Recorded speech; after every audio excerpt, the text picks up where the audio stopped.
Salut Axel, on continue avec 41 mégapixels dans le Nokia 808 PureView. Il faut se rappeler, il y a un an, quand on avait parlé de Nokia, on avait dit qu'on aurait un troisième pilier de notre stratégie qui s'appelait Disruptive Innovation.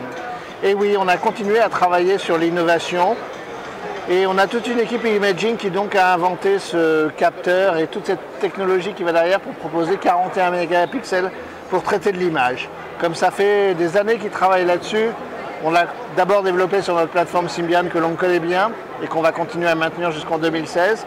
Et on offre aujourd'hui cette technologie PureView. Et je ne vous cache pas, on ira la mettre dans d'autres mobiles dans les mois à venir.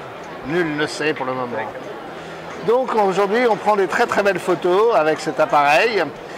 41 mégapixels, des photos qu'on va pouvoir travailler avec tous les réglages possibles et inimaginables en matière de photos. Et ensuite, on va pouvoir zoomer très facilement dans les photos.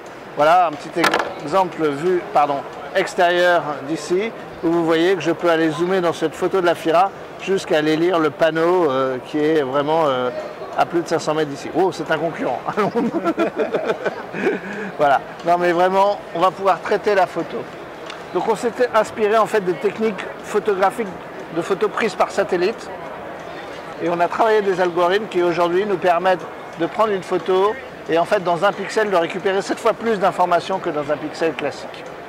Voilà toute la technologie derrière. Donc c'est un produit qui sera disponible en France au deuxième trimestre 2012. Plutôt chez des distributeurs spécialisés et non pas chez nos amis les opérateurs.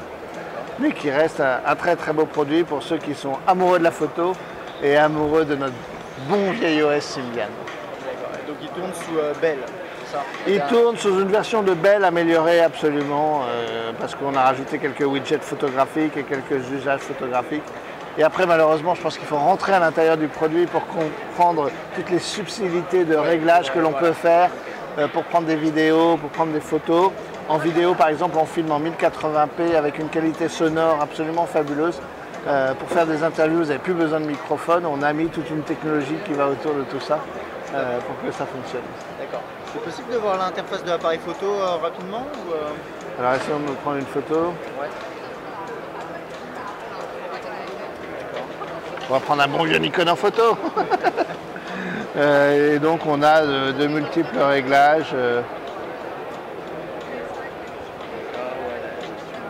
On peut aller chercher les différentes résolutions maximales. Il y a le mode de capteur PureView.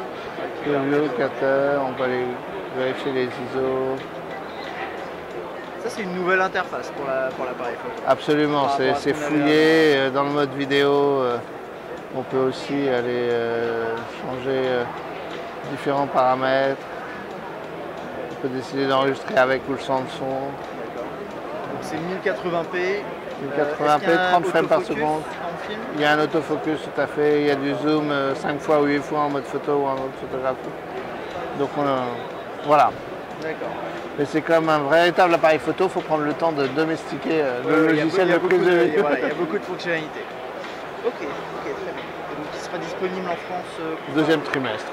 On ne va pas donner de date encore précisément. Mais... Et au niveau du prix, on a une idée? Au niveau du prix, on va le proposer à 599 € TTC.